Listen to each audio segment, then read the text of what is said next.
ఒక ప్రైవేట్ ఆసుపత్రి ప్రారంభోత్సవానికి జూనియర్ ఎన్టీఆర్ బెంగళూరు వెళ్ళారు ఈరోజు ఆదివారం.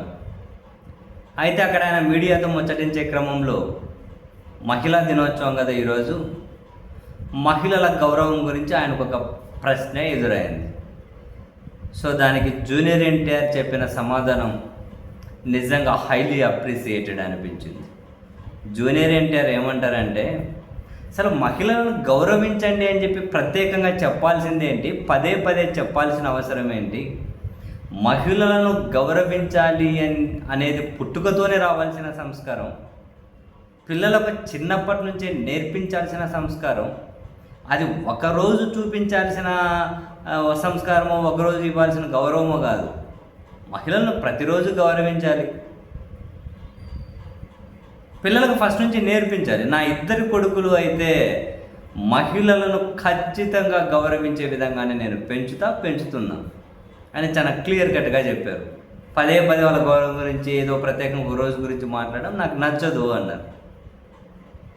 Appreciated comments. ఎందుకంటే ఈరోజు మహిళా దినోత్సవం అన్నది శుభాకాంక్షలు చెప్పుకోవడం కాదయ్యా స్వామి. ఈరోజు మహిళల హక్కుల పోరాటం కోసం ఈరోజు సెలబ్రేట్ చేసుకునేది. మహిళల హక్కుల కోసం, సమానత్వం కోసం, గౌరవం కోసం, భద్రత కోసం ఈరోజు మీరు వాట్సాప్ స్టేటస్లో చూడండి, లేచిన దగ్గర నుంచి మహిళలను తిట్టేవాళ్ళు, బూతులు మాట్లాడేవాళ్ళు, చేయి చేసుకునేవాళ్ళు, ఇష్ట రీతిన ఆధిపత్యం చూపించేవాళ్ళు, రకరకాలుగా స్టేటస్లు, ఆ కొటేషన్లు. నేను కాస్త ఎంటర్టైనింగ్గా ఉంటుందని కానీ చదువుతా ఆ స్టేటస్లు, ఆ కొటేషన్లు. అంటే వాళ్ళు ఎంత సీరియస్గా పెద్ద పెద్ద కొటేషన్లు పెట్టినా కొందరిని చూస్తే ఎంటర్టైనింగ్ అనిపిస్తుంది నాకు. ఏమన్నా అర్థం పడతాం ఉందా? అసలు ఇట్లాంటి వాళ్ళు అటువంటి స్టేటస్లు పెట్టి మహిళల గౌరవం గురించి మాట్లాడితే అసలు నిజంగా ఒక నెగటివ్ మహిళలకి. ఇలా వాళ్ళు గౌరవం గురించి మాట్లాడినా మహిళలకి అది ఒక నెగటివే. ఏది ధైర్యంగా ఈ స్టేటస్లు పెట్టిన వాళ్ళు, ధైర్యంగా ఈరోజు శుభాకాంక్షలు చెప్పే వాళ్ళను ఒకటి రెండు నిర్ణయం తీసుకోమని చెప్పండి అబ్బా. ఏది కట్నాలు కూడా పెళ్ళిళ్ళు చేసుకోమనండి, ఏదో ప్రమాణం చేయమనండి. ఈరోజు మహిళల గురించి గొప్పగా స్టేటస్లో పెట్టి మాట్లాడే వాళ్ళను ప్రమాణం చేయమనండి. వరకట్నం తీసుకోకుండా పెళ్లి చేసుకుంటాము, వరకట్నం తీసుకోకుండా మా పిల్లలకు పెళ్ళిళ్ళు చేస్తాం, మా మనవరాలకు పెళ్ళిళ్ళు చేస్తాం, ఇక్కడ మేము పెళ్ళిళ్ళు చేసుకుంటాం అని చెప్పి ప్రమాణం చేయమనండి. మహిళల హక్కులు, గౌరవం, మహిళల గొప్పతనం గురించి మాట్లాడేవాళ్ళు చేయమనండి. ఎంత కట్నం తీసుకున్నారు ఏంది అన్నది ఇంకా పిస్టేజ్గా ఫీల్ అయ్యేసాను. అండ్ రాజకీయ నాయకులు కూడా గొప్పగా మహిళల గురించి, మహిళా దినోత్సవం గొప్పతనం గురించి చెబుతారు. ఇది వాళ్ళు ఒక నిర్ణయం తీసుకోమనండి. సోషల్ అబ్యూజింగ్ అనేది ఒకటి ఉంది కదా. ఇప్పుడు సోషల్ మీడియాలో ప్రతి పార్టీలకు ఉన్నాయి కదా.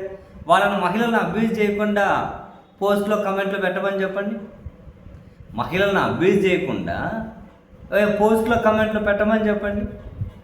వాళ్ళు ఆ నిర్ణయం తీసుకోమని చెప్పండి. ఈరోజు ఆ నిర్ణయం తీసుకోమని చెప్పండి. మా పార్టీకి మద్దతు ఇచ్చేవాళ్ళు, మా సపోర్టర్లు అటువంటివి చేస్తే మేము ఊరుకోం. చట్ట ప్రకారం చర్యలు అందరికీ సమానంగా తీసుకుంటాం. దీనికోసం ఒక ప్రత్యేక వ్యవస్థను ఏర్పాటు చేస్తాం. దానికి సంబంధించిన ఆధారాలు కనుక ఇచ్చినా, మా దృష్టికి వచ్చినా అందరి మీద చర్యలు సమానంగా ఉంటాయి. మహిళల అబ్యూజింగ్ విషయంలో రాజకీయాలకు చోటు లేదు అని చెప్పి చెప్పమనండి. ఎవరైనా కావచ్చు, ఏ పార్టీ అయినా చెప్పమనండి. నీవేమో లేచిన దగ్గర నుంచి మహిళలు తిట్టుకుంటూ ఉంటావు, అదేమో మారలేవు. కట్నం ప్రస్తావన లేకుండా పెళ్ళిళ్ళు జరపలేవు. సోషల్ మీడియా అబ్యూజింగ్ లేకుండా రాజకీయ పార్టీ సోషల్ మీడియా వ్యవస్థలు నడపలేరు. దేనికోసం ఇంక మీరు ఎవరి భద్రత గురించి, ఎవరి గౌరవం గురించి మాట్లాడుతున్నారు నాకు తెలియక అడుగుతారు. ఎవరి భద్రత గురించి మాట్లాడుతున్నారు, ఎవరి గౌరవం గురించి మాట్లాడతారు? జూనియర్ ఎన్టీఆర్ చెప్పింది కరెక్టే. చిన్నప్పటి నుంచి నేర్పించాలి సంస్కారం అనేది. గౌరవం ఒకరోజు పెట్టే పోస్ట్లో, ఒకరోజు చెప్పే మాటల ద్వారా వస్తుందా మహిళల గౌరవం అనేది? పదే పదే మహిళలను గౌరవించాలని చెప్పి ఎవరైనా గుర్తు చేయాలా? ఏమైనా అర్థం ఉందా? పిల్లల హక్కుల కోసం ఈరోజు దాన్ని ఎవరైనా మహిళల మీద గౌరవించే వాళ్ళు ఫాలో అవుతారా? పోనీ ఏందో ఒకరోజు సెలబ్రేషన్స్ అని చెప్పి అది అవమానించడం మహిళలు.